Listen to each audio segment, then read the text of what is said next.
네, 전국에 계신 설춘환 캠퍼스 멘티반 여러분 반갑습니다. 저는 여러분들의 스마트나 멘타 설춘환 교수입니다. 8월의 폭염이 어느덧 물러간 것 같습니다. 늘 건강하시고 행복하시길 바라겠습니다. 오늘부터는 MPL, 즉 부실채권에 대한 강의를 간단하게 해서 한 4강 내지는 5강 정도를 정리하도록 하겠습니다. 지금부터 하는 강의는 유튜브 설춘환 캠퍼스에 올라갈 것 같고요.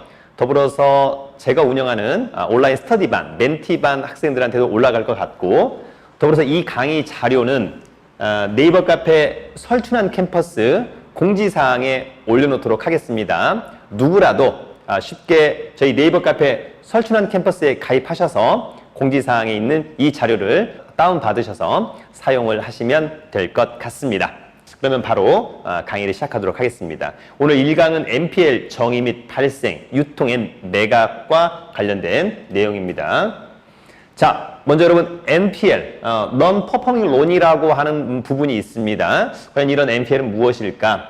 말 그대로 여러분 수익이 없는 여신, 연체되는 채권인 거니까 부실채권, 이자와 원리금이 연체되는 근저당권. 저희가 이제 실제 NPL 관련해서는 사실 이제 무담보 채권을 일반인들이 사기는 좀 어려우니까 담보부 부실채권을 위주로 하다 보니까 이자와 원리금이 연체된 근저당권 이런 표현을 쓰기도 합니다.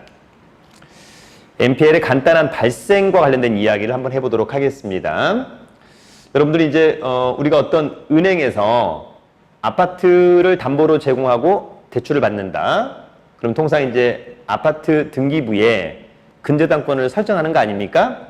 이후에 원리금을 잘 내면 좋은데 어쨌거나 이자 등을 못 낸다.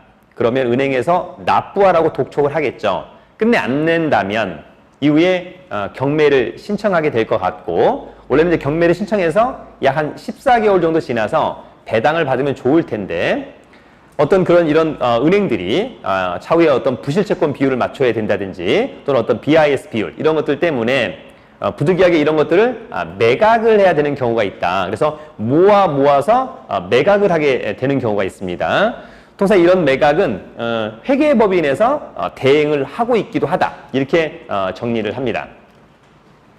NPL의 유통 절차는 은행에서 부실이 난 거죠. 그러면 그걸 모아서 회계법인이 실사도 하고 차후에 매각을 통지하기도 하고, 그것을 IB, 대형 도매상들이 그것을 매입을 한다. 이후에 대형 IB가 이걸 매입을 하는데 사실 이제 계약을 은행과 대형 IB가 하지 않고 은행과 회사, IB가 만든 특수 목적법인이라고 하는 페이퍼 컴퍼니 SPC를 갖다가 계약에 이제 주체를 하게 되는 거고, 이 SPC는 사실상 직원이었기 때문에 가령 근저당권이 있다. 한 200개 정도. 그걸 갖다가 관리하고 추심하고 이런 업무를 하기 위해서 AMC, 일명 자산관리회사한테 수수료를 주고 맡기는 그런 역할을 하고 있다. 이렇게 정리를 하면 될 것 같습니다.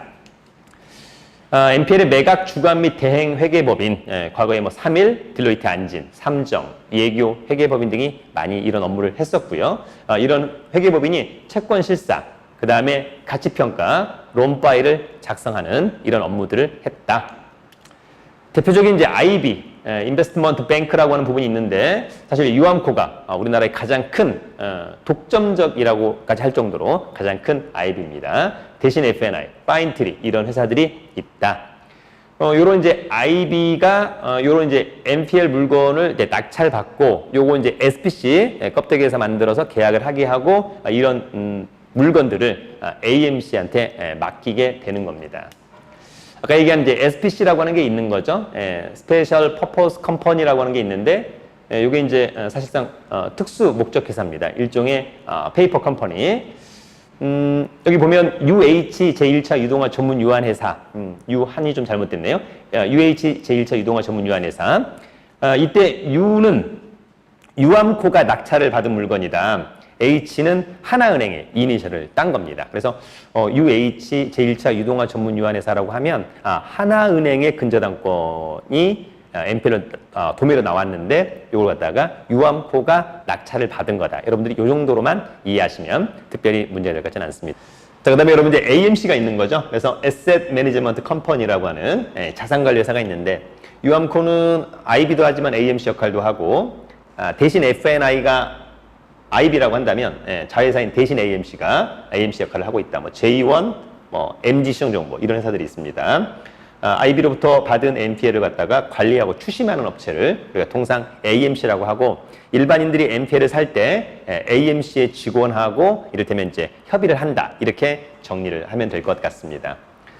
사실 우리가 채권자, 가령 이제 부동산 페인이나 이런 사이트를 봤을 때 채권자가 뭐 이를테면 어쩌고 저쩌고 유동화 전문유한회사라고 되어 있으면 요거 이제 통상 NPL화 되었다라고 보시면 될 것 같고, 요 NPL을 사기 위해서 어떤 데하고 좀 연락을 해야 될 거냐, 누가 이걸 갖고 있느냐, AMC는 누구냐, 요걸 이제 확인하는 절차는 간단하게 여러분 금감원의 DART라고 하는 전자공시 시스템이 있습니다. 거기 회사명에 가령 EA 15차 유동화 전문유한회사 넣고 3년 넣고 검색, 그러면 여러분 이렇게 밑에 조회 건수가 언급이 됩니다. 그래서 보고 서명에 맨 밑에 자산 양도 등록 신청서, 이걸 클릭을 하시면 맨 왼 기관 7번 정도의 참여 기관이 있는데, 거기에 보시면 자산관리자, 그래서 보시면 이제 가령 MG 시정정보 전화번호가 나와 있습니다. 그래서 여러분들이 개략적으로 NPL은 이렇게 발생을 하고, 간단한 어떤 그런 절차, 유통 절차, 그 다음에